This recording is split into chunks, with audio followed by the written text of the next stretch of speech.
ketika dibandingkan Gibran Rakabuming menjadi cawapres itu tiba-tiba migrasi, Pak. Barrier itu hancur ya, barriernya. Bukan hancur, jadi yang ya Batasan itu ya. batasan itu hancur, tiba-tiba ada migrasi besar-besaran. Oke. Pemilih menjadi milih Prabowo dan Gibran, dan saya by the moment ya, artinya apapun, sehingga apa, dan Gibran Rakabuming ini memberikan tes, memberikan warna, memberikan rasa tersendiri ya kepada Pak Prabowo ya, kepada tim pemenangan, kepada cara kami bekerja, itu menjadi sesuatu yang membuat membuat ini asik gitu loh. Gitu. Justru lebih asik karena ada milenial ya di situ ya. Ya gini, migrasinya mereka ya, dan Gibrannya, cara Gibrannya sendiri dalam mengakomodir berkompetisi, iya. Ini membuat warna tersendiri yang selama ini tidak pernah dilakukan oleh partai maupun paslon-paslon capres lainnya. Iya. Gitu.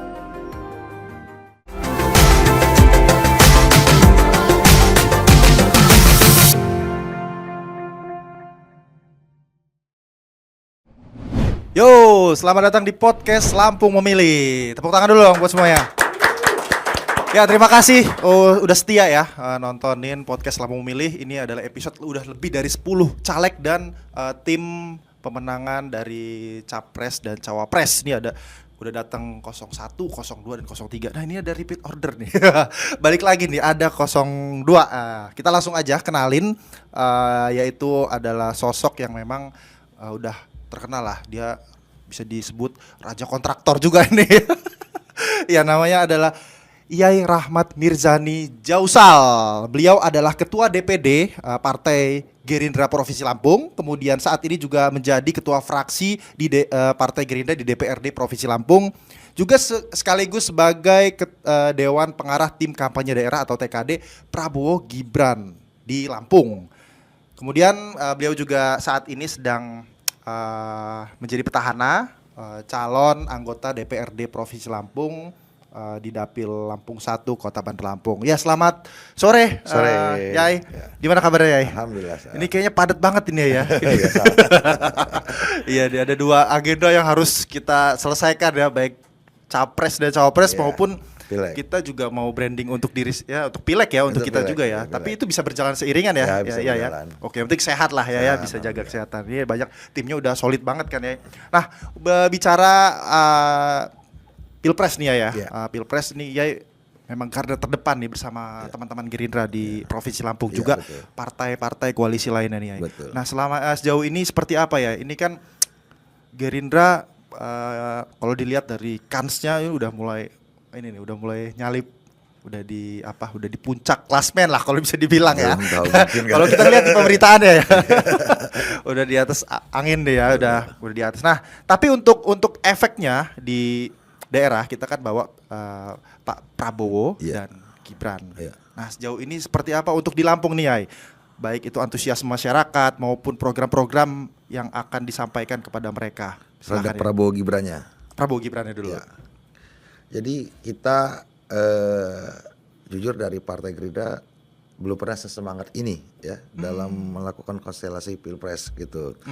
Yang pertama kami melihat kesiapan dari partai sendiri, dari Pak Prabowo sendiri ya, kita lebih siap ya, kita sudah mempersiapkan begitu Pak Jokowi dilantik 2019 kami bergabung, kemudian ya kami sudah sepakat kami akan melanjutkan perjuangannya Pak Prabowo, karena bagaimana di Gerindra ini bagaimana beda ya, kalau partai Gerindra ini memang dibentuk untuk menghantarkan Pak Prabowo menjadi presiden, gitu. Jadi memang kalau ditanya ideologinya Gerindra apa, Prabowo Subianto, gitu. Ya, nggak bisa lepas ya. Nggak bisa lepas, dan itulah yang menyebabkan, dan nama Prabowo sendiri sebenarnya jauh lebih tinggi, lebih besar, lebih populer dibanding Gerindra sendiri. Terus sudah terbukti 3 kali Pilpres suaranya Pak Prabowo di atas suara Gerindra kan, gitu. Iya benar juga ya. Secara konstitusi tapi harus ada partai ya. Harus ada partai. Jadi memang instrumen kita memang adalah kapal perahu yang dipakai, yang kita tujuannya menghantarkan Pak Prabowo menjadi presiden. Bukan perahu lagi nih, kapal pesiar. Nah, 2019 setelah pasca 2019 kami lebih mempersiapkan diri ya. Pengalaman 10 tahun ya mencapreskan itu sudah menjadikan Partai Gerindra lebih dewasa, lebih siap, lebih lebih bisa mengerti apa saja yang harus ditutupi dalam kelemahan-kelemahan kemarin gitu. Dan terlebih lagi setelah Pak Prabowo dan Pak Jokowi ya kita lihat ada kesamaan, ada persatuan, ada suasana yang baik ya, yang itu membuat manfaat yang kepada Gerindra luar biasa gitu ya. Artinya penerimaan masyarakat dan lain-lain. Dan kami juga lebih mengerti bagaimana Pak Jokowi bekerja ya. Artinya Partai Gerindra, Pak Prabowo sekarang ini adalah gabungan ya antara cita-cita gagasannya dia dan keberhasilannya Pak Jokowi dalam memerintah. Ini yang kami bawa, message ini yang kami bawa ke masyarakat sekarang gitu. Jadi ketika Pilpres, koalisi juga terbentuk, artinya semakin tadi gemuk ya kapal juga koalisi luas ya. Ini lebih memberi semangat kita dari Partai Gerindra maupun dari tim pemenangannya Pak Prabowo. Tadi ia sebutkan ada hal-hal yang memang menjadi evaluasi ya kelemahan-kelemahan yang lalu. Betul mungkin sekali. Sekarang evaluasi yang memang sudah dimantapkan dari tim kita untuk persiapan Pilpres kali ini membawa Pak Prabowo. Ya, salah satunya begini, kami menyadari mungkin selama 10 tahun ini kita kader-kadernya terlalu percaya diri dengan Pak Prabowo, terlalu percaya diri dengan kebesarannya Pak Prabowo sehingga kader-kadernya lupa mempersiapkan bahwa mesin partainya itu sendiri. Gitu. Jadi jujur kita lebih euforia dukungan masyarakat terhadap Pak Prabowo itu sangat tinggi sekali kan. Dan padahal itu bukan hasil produknya partai, itu ada produk, itu social movement kan, social movement. Nah, kami sadar itu, jadi kami core-nya ini adalah partai. Jadi core-nya ini yang kami siapkan. Jadi selama Pak Prabowo, Pak Muzani dan semua pimpinan itu mempersiapkan kader itu selalu setiap saat itu mengingatkan agar kadernya Gerindra itu turun ke rakyat, turun ke masyarakat, gitu, dan membentuk jaringan yang kuat dan selalu mempromosikan Pak Prabowo itu. Iya, bicara promosi ini gimmicknya luar biasa ya. Memang perlu sih ya untuk melakukan transisi produk politik kita ke masyarakat ya. Nah, apalagi data KPU itu menyebutkan kalau di Lampung nih ya, ini seksi banget suara milenial dan zilenial nih ya. Nah, kita agak bergeser ke kantong suara yang luar biasa, jadi primadona sih bisa dibilang ya. Apalagi tadi kan Prabowo Gibran itu muncul terus di timeline itu ya. Itu banyak banget, ada gemoy, terus ada justru malah serangan-serangan itu diolah lagi menjadi branding kayak Samsul ya. Betul. Itu malah justru meningkatkan gairah anak milenial. Nah, ini total ada 2 juta DPT untuk milenial dan 1,7 juta untuk Gen Z. Nah, ini bagaimana untuk walaupun tim pusat sudah merancang sistem bagaimana caranya untuk bisa masuk ke kantong-kantong suara Gen Z dan Gen milenial, tapi untuk di Lampung seperti apa implementasinya? Apakah masih ada resistensi, masih ada apatisme dari milenial dan zilenial? Jadi begini ya, pertarungan memperebutkan Gen Z dan milenial ini bukan hanya 2024 ini 2024 ini saja. Ini sudah berlangsung selama Pilpres ada, Pilkada atau Pileg ada. Mereka tetap, karena mereka itu semua partai, semua calon presiden itu menyadari bahwa suara di milenial dan Gen Z itu sangat besar. Ya. Jadi termasuk di periode 2019-2024 ini pertarungan antar partai menarik minat anak-anak Gen Z dan milenial terhadap capres tertentu atau terhadap partai kita itu sudah memang kami ada spesialis ya kerja untuk ceruk suara itu. Oh, memang bukan khusus ada tim khusus untuk tapi baik Gerindra, baik Prabowo, baik semuanya itu ya, dan bukan hanya Prabowo juga capres-capres lain, partai-partai lain juga melakukan hal-hal yang serupa karena kita nggak akan bisa tinggal itu. Tapi Pak, itu bubar semua ketika pas Gibran Rakabuming mencalonkan jadi presiden. Bubarnya gimana? Bubar Pak. Jadi begini, kita itu mau dapetin minatnya itu untuk masuk ke partai ya, progresnya itu sangat lambat Pak. Bagaimana menarik hati minat Gen Z? Agak berat juga ya mereknya. Effortnya tinggi ya, tapi ketertarikannya mereka itu ada barier ya antara kerja politik, kerja capaslon ya dengan tingkat ketertarikan Gen Z dan milenial terhadap politik. Effortnya besar tapi yang namanya joget-joget untuk menarik hati minat itu bukan dilakukan hanya sekarang aja. Iya. Dari dulu juga udah ada jungkir dicopak balik, koprol-koprol ya kan. Pakai baju warna-warni segala Iya, itu semua dilakukan kan untuk gimmick terhadap milenial. Untuk milenial, Tapi zilenial effort, tadi ya. Iya, tapi effort ya besar, tapi apa ya? Ketika dibandingkan Gibran Rakabumi menjadi cawapres itu tiba-tiba migrasi, Pak. Barrier itu hancur ya, barriernya. Bukan hancur, jadi yang ya Batasan itu ya. batasan itu hancur, tiba-tiba ada migrasi besar-besaran. Oke.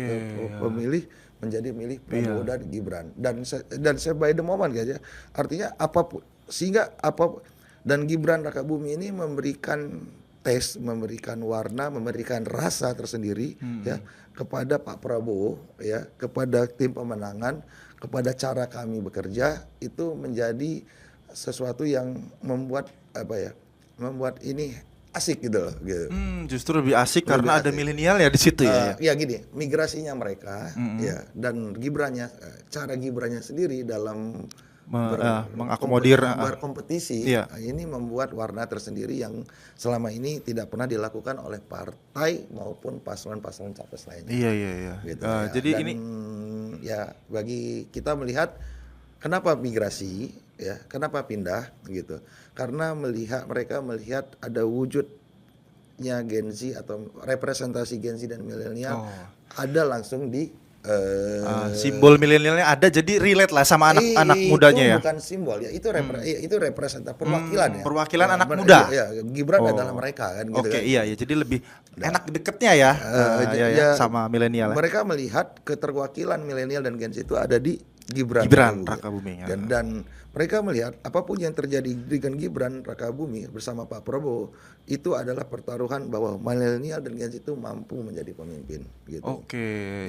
Dan semakin Gibran diserang, semakin Prabowo diserang, semakin cepet naiknya, Pak. Oh gitu ya. Ya. Jadi Akhirnya- memang sengaja mancing biar diserang gitu. Ya, enggak. Semakin diserang kita melihat gitu. semakin dukungan-dukungan tuh semakin gitu. kuat. Rasa empati atau gimana itu, Yai? Ya ngerasa bagian dari mereka di bagian dari milenial diserang. Ya wartawan satunya dipukulin semua wartawan kompak kan. Oke, Ya, benar. gitu. Ini milenial satu diserang, Ya, begitu. milenial lain yang karena kan nggak ada relate. perbandingan di Iya. paslon-paslon lainnya gitu. Iya juga ya, ini satu-satunya ya. Ya artinya ya calon game changer milenial. lah, yang selama ini gamenya seperti ini tiba-tiba Sekarang berubah secara drastis ya. Berubah. Tapi walaupun ini bisa dikatakan Gerindra dan Pak Prabowo dan Gibran ini berhasil tadi ya mendobrak batasan yang tadi udah effort luar biasa, tapi ada hal yang memang agak sulit nih untuk mengeruk milenial. Sebenarnya terhibur ya kalau dulu ya, tapi belum bisa masuk karena belum ada sosok yang mungkin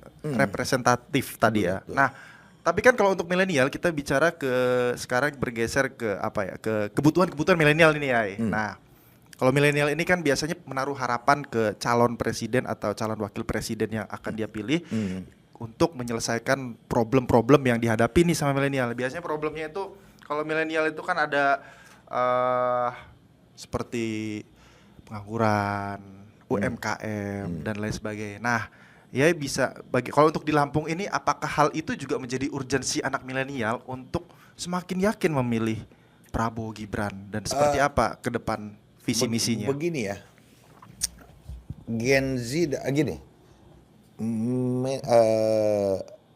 program-program yang ditawarkan jadi gini, semua capres, semua partai politik menawarkan program yang kira-kira diinginkan oleh milenial dan Gen Z. Iya. Dan ini bukan sekali tahun ini aja. Iya sih. Setiap Memang tahun setiap program-program mereka ini. Ya itulah. Itu salah satu itu adalah salah satu jualan paslon, jualan partai politik agar milenial bisa tertarik. Tapi di satu sisi milenial melihat gitu, ya lu boleh jualan tapi yang ngerti gue cuman dia, karena dia adalah bagian dari gue, gitu ya. Gitu. Jadi ya udah kita mau jualan ya bagi milenial Gibran tanpa dibicarakan sudah tahu keinginan kami gitu. Dan kami percaya gitu ketika Gibran dikasih amanah, dikasih kepercayaan, dia bisa mengerti kami. Selesai kan? Artinya tanpa harus menyampaikan visi Makanya misi. kita butuh kita butuh pinjaman, kita butuh ini, kita butuh itu, kita butuh lapangan kerja gitu. Iya, yang masalah-masalah Gen Z sama milenial itu itu adalah hal yang memang sudah dirasakan semuanya dan tanpa dibicarakan pun mereka tahu. Dan Gibran juga tahu betul ya. Tahu sekali. Apa karakter yang dibutuhin sama milenial. Dia nggak pernah bicara kita akan buka lapangan kerja, dia nggak gini kan gitu. Iya, Nah, betul. hal-hal ini kan nggak bisa dideterminasi oleh partai politik paslon yang lainnya sebelumnya. Iya. Gitu. Nah, kalau untuk program yang spesifik nih Ya. kemarin ada yang rame terkait makan siang gratis Ya. sama bagi-bagi susu ini ya. Ini kan pro dan kontra ya. Karena kan di Pilpres ini memang semuanya bisa jadi bahan inilah saling serang lah ya. Nah, terus apakah bisa terwujud di Provinsi Lampung ini? Nah, mungkin mekanismenya seperti apa ya? Ini kan jadi nggak mungkin. Ada yang bilang seperti itu ya. Nah, ini kesempatan untuk memberikan pencerahan nih. Seperti apa nanti kalau diimplementasikan di Lampung ya? Apakah sudah diimplementasikan juga? Jadi 20 tahun yang lalu ya. Orang bilang nggak mungkin bagiin uang cash BLT kepada seluruh berapa persen rakyat Indonesia. Ternyata Pak SBY berhasil. Ya, 5-10 tahun yang lalu nggak mungkin negara memberikan gaji PK ya terhadap masyarakat miskin tiap bulan dibiayai. Sebanyak 12 atau 20 juta, saya nggak tahu PKH, BNPT, PMPT dan lain-lain. Nggak mungkin gitu. Berat dunia. Ternyata 10 tahun berjalan bagus. Dan sekarang berlanjut juga ya? Dan terus berlanjut, bahkan mau diperluas Pak. Gitu. Kuotanya. Jadi, ini kan seiring dengan dan kami lebih yakin ya, ketika Pak Prabowo menjadi presiden, apa yang dikatakannya itu akan terwujud gitu. Karena beliau kan punya cita-cita itu, punya gagasan ini sudah lama dan sudah mendeterminasi, sudah tahu lah langkahnya akan jadi seperti apa, pendapatan negara seperti dari mana untuk nutupin ini berapa, gimana itu tahu, dan kita melihat ini adalah bentuk optimisme ya, ini bentuk keyakinan dan ini adalah menjadi peluang bagi kami untuk di Lampung. Yang pertama kita senang anak-anak sekolah TK, SD, SMP, SMA itu hampir 1,3 juta loh pas di Lampung itu yang akan dikasih makan siang dan minum susu gratis. Mungkin nggak secara nggak secara langsung ya, tapi mungkin 2 atau 3 tahun, 4 tahun. Tapi kami melihat lagi ini adalah, saya tahu ini adalah peluang kita untuk tumbuh ekonomi lebih cepat. Nah, gimana tuh ya cara? Iya kan, apa kalau korelasinya? kasih makan anak-anak 1,3 juta makan siang, ya, lauknya kan ada daging, mungkin besoknya ikan, mungkin besoknya ayam. Pembunuhan gizi gitu ya? Iya, besoknya susu. Nah ini kan nggak mungkin produk jadi semua, produk yang iya. Hilirisasinya itu ya, jadi hilirisasi. Lewat proses. Sehingga ada proses-prosesnya yang membuat ekonomi kita. Bener juga. Jadi ngelibatin UMKM yang masak ibu-ibu gitu, emak-emak di sekitar sekolah, petani-petani sayur di sekitar kampung gitu. Jadi hidup ya, jadi makin giat nanem buat bahan bakunya gitu ya. Iya, hidup akhirnya kayak vitalnya kayak apa ya? Perputaran uang juga di daerah itu semakin tinggi. Dari pusat masuk ke daerah tinggi kan gitu. Kemudian dibelanjakan ya. Pertumbuhan ekonominya tinggi di daerah. Itu luar biasa. Bener juga ya. Jadi kalau ditarik justru jangan cuma dilihat ininya, dilihat program langsung ngasih makanan gratis, tapi efek dominonya ya. Iya. Dan ya kalau susu kan beli langsung kemarin kan rame tuh susunya, susu kotak ya. Susu ya. Gimana hilirisasinya gimana tuh ya kalau susu ya? Itu ya, itu gini, yang paling rezekinya paling banyak nanti adalah orang Gisting, orang Sekincau kalau Kenapa? Karena di sana daerah dingin, itu kalau sapi kan, jadi sapi perah itu lebih tinggi produksinya, mungkin bisa 50-60 liter. Jadi orang-orang petani di sana akan buat mulai susu perah. Jadi bergairah jauh lebih besar daripada penggemukan. Jauh. Susu itu justru Lebih besar. Susunya diperas tiap Iya, hari, mungkin Iya, ada iya. hilirisasinya fermentasi, dapat dirijenan diantar ke sekolah. Kan beres. Wih, bener. Jadi jumlah sapinya juga mungkin bisa bertambah ya, Bertambah. Wah, udah luar susunya. biasa nih. Jadi jadi ya itu cerahannya ekonomi rakyat semua. ekonomi rakyat semua ya. Iya. Karena nggak ada packing kan, nggak ada packing industri dan lain-lain. Ekonomi rakyat semua. Nantinya nggak ya. Nah, mungkin ada fermentasi tapi nggak terlalu besar lah itu. Oke, itu masing-masing bisa bisa diimplementasikan oleh masing-masing di daerah ya, sesuai dengan kearifan lokal di daerah nanti ya. Iya, Program-program itu dan ya. iya, nggak bisa. Disesuaikan ya. Nggak bisa beli susu kental, susu cairnya ngambilnya dari Jakarta atau dari Jawa karena kan itu harus cepat ya. Kita kan Oh iya. tiap hari diantar Betul kan. ya. Harus dipastikan kesegarannya juga Iya, ya. 1,3 juta kan yang kasih minum. Nah, kalau untuk clear lah jadi ini nih. Jadi itu ya. Jadi makan siang gratis itu ternyata ada efek yang luar biasa. Iya. Susu juga tuh. Makan siang gratis. Jadi begini, selama ini Mm-mm. kita taunya sumber daya alam kita ya misalnya kita pabrik singkong, pabrik kopi, kopi dan lain-lain itu sumber daya alam kita, perusahaan luar buat Iya. di Lampung, Iya. ambil sumber daya yang kita keluar, dijual, ya kan, uangnya juga dibawa keluar, oke. Oke, Nah oke. dengan konsep ini ya.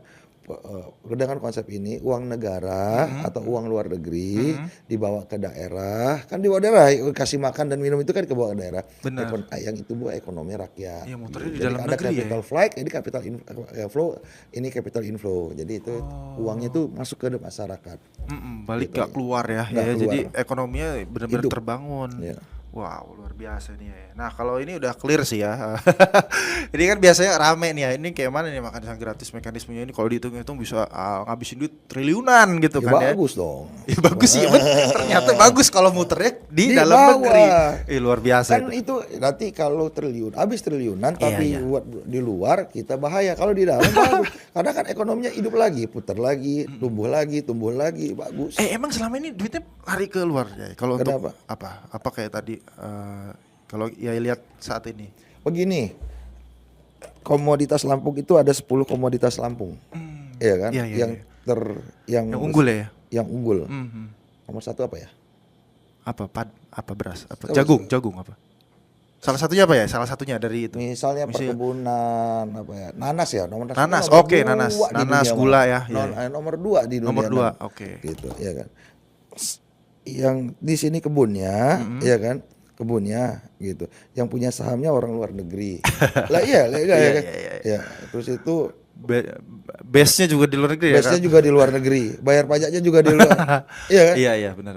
Orang Lampung cuman upah nanam, Pak. Aduh. Udah mesin produksi semua. Iya, tipis banget ininya Ya, ya. jadi memang efek ke kitanya ya. keuntungannya jadi ke luar negeri kan.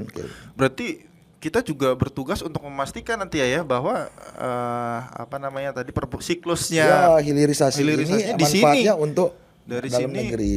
Iya. Sumber dari sini dan untuk Iya, itulah Hilirisasi. konsep hilirisasinya Oke. Pak Prabowo. Bagaimana gitu. uang itu nilai tambahnya itu ada di dalam negeri. syukur-syukur kalau bisa lempar keluar juga ya. Apa itu?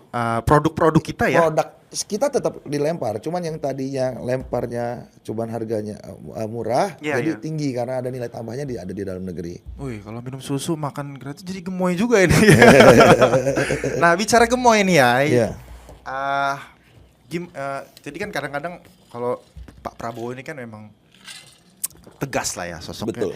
Militer. Kadang-kadang ada ada anggapan ini memaksakan banget sih gitu kan. Kalau di lapangan ya kadang-kadang memang kalau kelihatan pada saat debat capres itu terlihat temperamental lah kalau sebagian orang sampaikan. Nah, gemoy ini ya sebagai branding kita di daerah itu seberapa efektifnya ya? Apakah orang-orang justru melihat gemoynya atau masih ngelihat ketegasan Pak Prabowo kalau di Gemoy ya. Gemoynya Gemoy. berhasil jadi ya. Gemoy. Gemoy. Saya setiap hari turun ke masyarakat itu kalau saya tanya kenapa pilih Prabowo, jawabannya cuma satu, gemoy. Wih, berhasil banget berarti di timnya. Jadi bahkan mereka nggak menyebut Prabowo, Pak memilih siapa, milih Pak Gemoy. Segitunya ya. Semuanya. mulai bapak-bapak, mulai emak-emak, mulai anak-anak, anak-anak pelajar Gen Z atau milenial sampai bapak gemoy. Bahkan kami survei kalau 10 tahun belakangan 2014-2019 ketika ditanya masyarakat kenapa milih Pak Prabowo, yang paling tinggi itu adalah tegas, berwibawa dan punya sifat pemimpin. Itu selalu menjadi alasan yang paling tinggi. Pertama, kenapa masyarakat memilih Prabowo. Sekarang sudah berubah. Yang nomor 1 itu karena suka aja. Suka aja itu maksudnya sosok dianya aja. Gemoy. Oh, gemoynya. Karena suka aja itu karena suka dengan gemoy ya, bukan germoy ya. Gemoy. Gemoy. Suka karena suka aja itu karena suka dengan gemoy. Suka itu. dengan Jadi, gemoynya. Ya terlepas orang-orang mau bilang ini gimmick, ini apa ya. Iya, politik sah-sah aja sih ya. Bukan sah aja yang mengatakan gemoy itu bukan tim sukses. Iya ya. Masyarakat. Bener juga. Dia cuma joget tapi masyarakat ngomongnya gemoy. Ya jadi ini kan gimmick yang lahir dari masyarakat. Representasinya ya. Jadi yang lahir bukan perspektif dari masyarakat, bukan karena kapitalisasi. Bukan kita menciptakan harus gini gitu. Ya? Bukan karena branding atau bukan apa, karena memang okay. ini move yang dari masyarakat ini social movementnya. Iya. Gitu. Dan itu berhasil sampai ke pelosok-pelosok. Nah, pelosok. Bicara pelosok, udah melakukan apa aja nih ya selama roadshow ini sampai tanggal 14 Februari kemarin udah ngapain aja, dan sekarang sampai masa tenang nanti udah bakal ngapain ya? Oh banyak ya. Udah jujur balik ya udah jujur balik deh, ngobrol. Ya ini tadi kami merasa ini adalah kesempatan yang sangat berharga bagi Partai Gerindra dan Pak Prabowo. Kami banyak belajar dari kekalahan 2 kali capres ini gitu. Kami mempersiapkan diri sebaik mungkin dan kami melihat 2024 ini ya ini adalah kesempatan kami harus memberikan yang paling maksimal, all in untuk Prabowo Subianto gitu. Itu makanya tadi udah kalau perlu gak usah tidur deh sampai selesai. Iya. Yang paling efektif apa ya untuk pertemuan kalau di door to door, apa konser lagi? Kalau aku jarang lihat kan begini informasinya di daerah. Kalau untuk jadi memang ada sebenarnya yang paling efektif itu door to door, tapi untuk efektivitas berbeda antara pilpres sama pileg gitu. Kalau door to door ini kan lebih kebutuhan terhadap keterkenalan ya, atau keterkenalan ke ini know-how-nya orang tersebut kepada orang yang mendatangi. Ya misalnya kamu siapa, kamu ngapain aja, kamu mau apa, ya kamu mau apa, kamu bisa apa, kamu mau ngasih apa, begitu ya. Itu kan itu jadi lebih ke personalize ya. Itu kalau door to door. Nah hal ini sudah selesai di Pak Prabowo. Lah iya dong, 10 tahun nyapres. Iya udah. Dengan tingkat popularitas 90% dan ketahuan masyarakat terhadap keadaan sebenarnya Pak Prabowo kan sudah selesai semua. Begitu. Jadi ini semua. Untuk pilpres sebenarnya tinggal masyarakat menentukan Prabowo. Gitu aja gitu. Kalau yang itu sudah selesai. Semua tahu Pak Prabowo siapa, partainya ya. Maunya apa, programnya apa dan lain-lain itu sudah di branding dengan sedemikian sudah diinformasikan sedemikian rupa. Nah, jadi ya sekarang bagaimana arahan dari kita juga ya, kita ingin melaksanakan pilpres ini riang gembira, happy senang-senang, nggak ada ribut-ribut seperti 2019 gitu. Dan lebih ke kita spirit lah ya. Iya. Gitu. Iya, kampanye riang gembiranya muncul kalau dibanding tahun pada saat pemilihan kemarin. Wah, luar biasa itu ya. Betul. Itu juga yang membuat akhirnya berpolitik di berpolitik di 02 ini sekarang asik tadi ya. Jadi beban moralnya tuh enggak asik. Malah jalannya enjoy ya. Beban tapi jalannya enjoy banget. Karena tadi ada sosok milenial Pak Prabowo, terus ada gimmick yang memang lahir dari masyarakat ya, bukan dikapitalisasi. Menarik itu. Ternyata tidak dikapitalisasi, tidak diciptakan, ternyata dari masyarakat. Ya, kalau untuk optimisme ini ya di Lampung ya, kita lihat di Lampung. Seperti apa optimisme kita untuk raihan suara pada saat pilpres nanti? Kita simpel sih. 2014 Pak Jokowi menang. sedikit ya. Pak 2019 Pak Jokowi menang. Berarti ini basisnya Pak Jokowi. Prabowo juga menang. Iya. Pak Prabowo hampir menang dan dukungan militansi masyarakat Lampung gini. Pak Prabowo dan Pak Jokowi ini punya segmen berbeda di Lampung, Mas. Beda sekali. Oh gitu. Punya segmen berbeda. Kalau Pak Jokowi gimana? Kalau Pak Prabowo gimana? Nah, misalnya di Pak Jokowi lebih banyak 70% pemilihnya adalah 80% adalah orang-orang Marginal. Jawa. Oh, orang Jawa. Orang-orang Jawa. 80% pemilih Prabowo adalah orang-orang non Jawa. Dan ini dua sisi yang memang nggak pernah ketemu selama di Pilpres selama ini. Ya pada saat Pak Jokowi tidak bisa mengeruk yang heterogen ini ya. Ya mungkin dikeruk sedikit lah gitu. Dikit-dikit ya. Sekarang nyatu. Ditumpuk Pak sekarang. Waduh. Ya kan jadi optimis. Ya, optimis. Optimisnya berapa persen ya kalau bisa dipersentasekan nggak sih ya kalau yang di Lampung ya? Ya kita sih berharap intinya gini, yang milih Prabowo 2019 tetap milih Prabowo 2024. Ya. Yang milih Jokowi Jokowi 2019 ya kan tetap milih akan ikut Jokowi Mas Gibrannya ya. Iya. Memilih Prabowo 2024 begitu aja. Gitu ya. Jadi berapa persen ya? Biar ngeliat, optimismenya ini kayak nggak ragu lah ya, tapi ya. positif. Jadi begini analoginya. Nggak bisa sebelum Gibran menjadi wapresnya Prabowo ini kami nomor 1 tapi masih di bawah 40%. Ya. Oke. Selang 2 minggu setelah bergabung setelah bergabung Gibran bergabungnya kami survei ternyata kami sudah naik hampir ke 56-58%. Itu di Lampung? Di Lampung, Pak. Wow. Jadi kira-kira naik hampir 20%. 20%. Itu angka yang hanya belum nggak nyampe 6 bulan. Nggak nyampe kan? Bukan bulan, hanya dengan penggabungan. Hanya dengan penggabungan pemilih Prabowo dan pemilih Jokowi. Oh iya benar. Dalam waktu 2 minggu. Waktu 2 minggu. Dan kami melihat waktu itu migrasinya pemilih Jokowi ke Prabowo yang masih tidak tahu, masih salah ini terus berlangsung. Gitu. Terus berlangsung. Gelombangnya kayak efek bola salju ya, nambah. Masih berlangsung ini ngegerus apa nambah ini? Terus loh. Iya, nambah. Nah, soalnya kan ada 3 ini ya, ada 3 paslon ya kan, yang lain juga. Iya. Woi, gerilya juga nih. Ini ada yang datang nih ke Lampung yang kemarin. Nah, ini milenial nggak milenial lah, semua petani ya, kelompok marginal, kelompok milenial itu semua mulai besar juga ini. Nah, ini gimana cara menjaga gitu loh ya. Apakah juga sampai situ kita pemetaannya menjaga suara yang kita udah petain yang ini nih, basis yang ini udah dimasukin yang ini gitu, masih bisa dijaga. Nah, gimana itu ya? Nyampe situ nggak ya? Bagaimana ya? Sebenarnya suara Pilpres itu sudah terbentuk lama. Udah terbentuk lama. Loyal gitu maksudnya. Iya, loyalitas. Dan solid. Karena 3 capres ini kan bukan tokoh-tokoh yang baru semua. Tokoh-tokoh lama yang popularitasnya sudah tinggi semua, punya karakter masing-masing dan sudah dipilih dengan masyarakat Lampung semua. Begitu. Cuman kebetulan Pak Jokowi karakternya lebih kuat, lebih besar, sehingga yang tadinya memilih paslon tertentu akan akhirnya lebih memilih mengikut Pak Jokowi.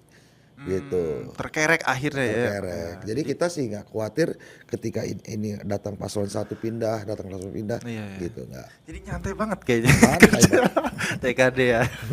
Luar biasa nih. Nah, kalau untuk ini ya, untuk selain raihan suara ya, untuk efek dari kita DPR. Caleg-caleg lah ya, termasuk Mirja kan mau maju nih di Lampung dulu ya, nanti baru kita melaju ke RI. Oke. Nah, untuk efeknya nih, efek ekor jas. Efek ekor jas dari popularitas dari Prabowo. Penggabungan antara Pak Prabowo dan Gibran, dan kita juga turun ke masyarakat secara door to door dan lain sebagainya. Apakah itu berpengaruh juga untuk caleg-caleg ya? Harus tetap untuk partai sangat berpengaruh. Jadi Partai Gerindra ini partai yang besar karena Pak Prabowo. Beda dengan partai-partai lain gitu. Kami ini banyak mungkin hampir setengahnya suara partai suara caleg gini. Suara partai itu sangat besar gitu. Sangat besar, jauh lebih besar daripada suara caleg digabung. Suara partai kami lebih besar. Suara partai ini adalah suara pemilih Pak Prabowo yang akan memilih Partai Gerindra. Itu efek ekor jas. Mungkin kira-kira dulu ya, mungkin 15-20% pemilih Pak Prabowo itu akan jadi suara partainya Gerindra. Ya. Nah, kami menikmati ini hampir 15 tahun, Pak. Dari 2009. Gerindra jadi 5 besar, Gerindra jadi 2 besar, 3 besar, akhirnya Gerindra jadi 2 besar nasional. Ini karena murni efek ekor jas gitu. Gitu efek ekor jas. Tapi kami melihat gitu, ini bisa dioptimalisasi lagi seandainya caleg-caleg kami bekerja. Jadi gini, beda kerja Pilpres dengan kerja untuk diri sendiri ini beda. Gitu. Maka sekarang ini kita ada dua strategi bagaimana bekerja untuk diri sendiri, bagaimana juga untuk Pilpres gitu, untuk Pak Prabowo atau untuk partai. Nah, cuman untuk diri sendiri itu memang kami sudah buat pakam bahwa selain kita mengajak pemilih Pak Prabowo untuk memilih. Jadi gini, kita kalau memperjuangkan diri sendiri tetap memperjuangkan Pak Prabowo. Jadi kita untuk dari caleg kita butuh suara, kita punya target berapa persen suaranya Prabowo gitu. Kita ikut membawa itu juga ya. Iya, pasti dong. Ya, dengan cara door to door dan lain-lain. Tadi apa bedanya ya untuk membawa untuk berkampanye untuk presiden, calon presiden dan kalau untuk diri sendiri ini ya selain kita meminta milih Prabowo kan minta untuk milih diri kita. Untuk milih diri kita. Kalau Pilpres itu mungkin 70-80% effortnya kan dari branding, dari media sosial, dari media. Ya. Yang memang keterkenalannya tuh gampang, pilihannya juga kecil di kertas suara di TPS. Tapi kalau caleg kan nggak bisa seperti itu. Gitu. Bahkan dalam lebih emosinya masyarakat ini kan lebih senang yang kenal, yang sudah pernah ketemu, yang deket, yang salaman. Nah, itu beda kan cara kerjanya. Pertarungannya juga beda ya. Effortnya itu 90% di masyarakat, ketemu masyarakat. Bahkan dalam satu partai juga saingan juga. Saingan juga ya. Iya. Oke, kalau untuk kondisi masyarakat, nah pemilih nih, apakah cukup udah mulai kritis ya? Nah, ini kan karena efek masih ada nggak efek dari dua pilpres kemarin ya, calon pilpres kemarin yang bikin hingar-bingar lah ya konflik horizontal. Nah ini udah mulai, apakah masyarakat sudah mulai paham politik dan sudah mulai tidak apatis lagi terhadap politik ya? Gerindra kan juga selalu menyuarakan dan mengedukasi juga kan ya? Masyarakat capek ya jelas. Capek ya. Mayoritas ribut-ribut ya. Itu capek disajikan setiap pilpres berantem. Salah kalau orang satu partai, satu paslon menjelek-jelekan. Waduh. Sangat salah. Karena apa? Masyarakat ya mulai belajar nyoblos sampai sudah tua disajikan tiap pilpres jelek-jelekan. Mereka capek. Ini masih ada nih berantem ya kemarin. Kalau habis debat aja. Kenapa? Habis debat aja ada tuh gesekannya. Karena nggak pernah ketemu masyarakat di bawah, Pak. Cuma tahu di medsos. Hanya di medsos aja ya. Nggak coba turun ke. Nggak komprehensif lah ya. Tanya sama ibu-ibu di jalan ganggang. Tanya bapak-bapak ya. Maksudnya panasnya tuh di medsos aja gitu ya. Ternyata adem tuh di lapangan. Di bawah itu adem. Nggak ada gitu. Ditanya, iya capek. Gitu, bosen gitu, berantem terus. Akhirnya mereka memilih cari yang tenang, cari yang damai, cari yang senang, dan itu hanya ada di Prabowo Gibran. Gitu. Oke. Jadi jangan gini ya. Begitu ya. Awalnya mungkin mengkapitalisasi perbedaan itu menjadikan dua kubu itu menjadikan manfaat tadinya buat partai atau paslon tertentu. Gitu. Toh diributin kayak mana juga udah 6 bulan 3 bulan ya diributin gimana juga gitu. Prabowo nggak turun-turun tuh naik terus malah iya. Aduh. Karena nggak yang ngeributin nggak pernah ngobrol di bawah, nggak pernah ngobrol sama tukang jualan ayam, tukang di RT di ganggang. Berarti malah ketika ada diributin tuh Pak Prabowo malah yang tadi ya orang-orang di bawah tadi malah semakin capek, malah kesel tuh sama yang ributin. Sama yang ributin malah kesel sama yang ributin calon gua nih. Jadi begini, kami bersosialisasi di perintah Pak Prabowo. Kami untuk periode ini sangat diwanti-wanti oleh Pak Prabowo. Kami tidak boleh membalas. Kami tidak boleh membalas, tidak boleh menjelekkan, tidak boleh apalagi membalas fitnah, bahkan kadang-kadang meluruskan pun kami juga enggak, biarin saja gitu. Malah bantu kita ademkan masyarakat. Dalam setiap kampanye kami selalu menyampaikan pesan Pak Prabowo untuk kampanye Pilpres, jaga persatuan, jaga kerukunan, jaga toleransi. Pilpres ini sampai tanggal 14 saja, tapi persatuan kita harus selama-lamanya. Kita nggak boleh ribut-ribut lagi. Cukup 2019 kemarin kita seperti itu, karena itu sudah menggores hatinya Pak Prabowo dan Pak Jokowi. Oke, begitu kan? Persahabatan sempat ini juga ya. Ya bukan begitu. Tergores melihat masyarakat ribut Pak gitu. Makanya Mereka perih kan, sakit kan. Akhirnya mereka berkomitmen agar Pilpres ini tetap damai.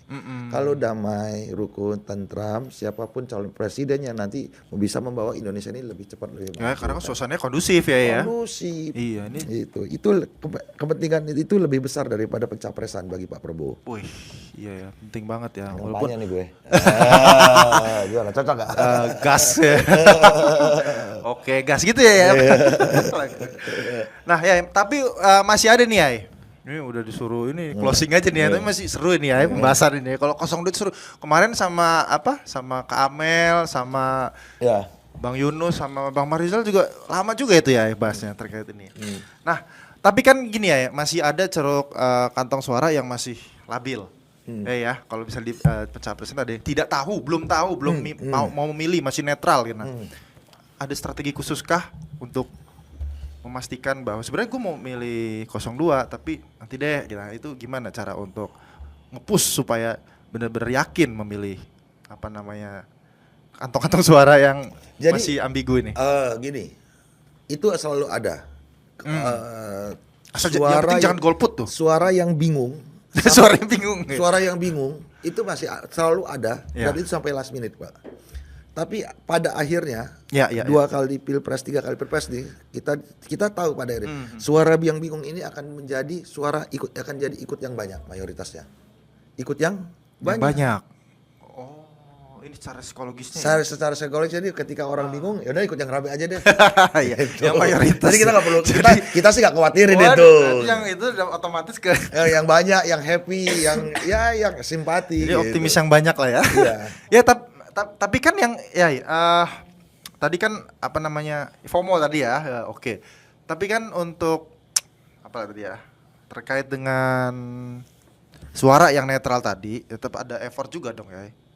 Enggak juga, udah biarin aja lah itu ya. Ke-FOMO-an itu biar ngikut aja ya, masuk ke magnet 02. Iya, yang netral ini kan tersebar Pak, di berbagai macam teritori, di berbagai macam segmen, di berbagai macam dengan demografi lah ya. Iya. Gitu. Mencari mereka itu secara persatu-satu itu akan sangat sulit gitu. Tapi mereka akan tergarap ya dengan Jadi kita yang penting juga nih, kita jaga tensi, kita jaga suasana, kita jaga hal-hal yang sudah bagus yang membuat grafik kita naik itu kita jaga terus gitu. Nah, pada akhirnya kan terus ini kan terus berkurang Pak. Dari 17% di awal turun ke jadi 10%, turun ke 6%. Yang bingung itu. Yang bingung itu turun terus. Dan kita ngelihat ternyata itu ke kita. Yang penting jangan blunder lah ya. Iya, supaya supaya dia nggak ilfil ya. Kira begitu. Nah, kalau tadi target kita kan cukup optimis tadi ya. Tapi kan ini kalau diakumulasi di Indonesia apakah bisa sama nih sama optimisme Kiai Mirza sama teman-teman di Lampung? Nanti kan perolehan suaranya juga dari nasional. Kalau di Lampung optimis misalnya. Ya, memang unggul, setiap provinsi, setiap daerah itu punya karakteristik masing-masing, punya punya strength-nya masing-masing. Jadi ya pada akhirnya kami saling mendoakan gitu.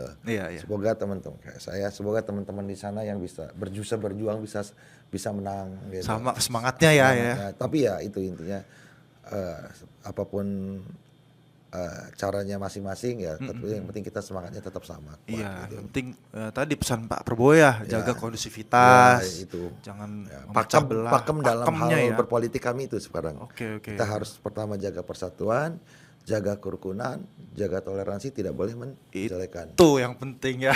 Luar biasa. Waduh, ini bisa panjang banget ini ya kalau bahas 02. Tadi udah kejawab semua, gimmick itu kejawab, ternyata masyarakat lah yang menciptakan. Kemudian tadi ada program-program yang masih menjadi pro dan kontra, ternyata efeknya luar biasa. Ekonomi untuk di Lampung atau di Indonesia khususnya itu keren banget tuh.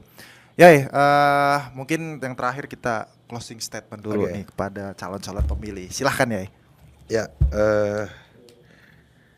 Silahkan sini ya. Jadi nggak ada sesuatu apapun di Republik ini yang tidak ditentukan dengan politik. Dari bangun tidur sampai mau tidur aja. Lagi itu semua ada proses politik di belakangnya. Termasuk siaran ya, termasuk jam siaran dan lain itu karena ada proses politik. Oh iya juga. Gitu. Aturannya ya. Aturan dan itu karena ada proses ada politik. Jadi pilihan kita di 14 Februari itu akan menentukan nasib kita sendiri gitu. Jadi jangan apatis, jangan skeptis terhadap politik ya. Kita semangat dalam memilih, semangat dalam menentukan sikap ya, dan yang paling penting apapun hasil pilihannya itu kita harus sadar kita itulah pilihan rakyat, itulah pilihan masyarakat secara kebanyakan. Legowo kita harus ikutin, dan yang penting nomor satu apapun putusannya ketika bersatu itu kita rakyat yang menang.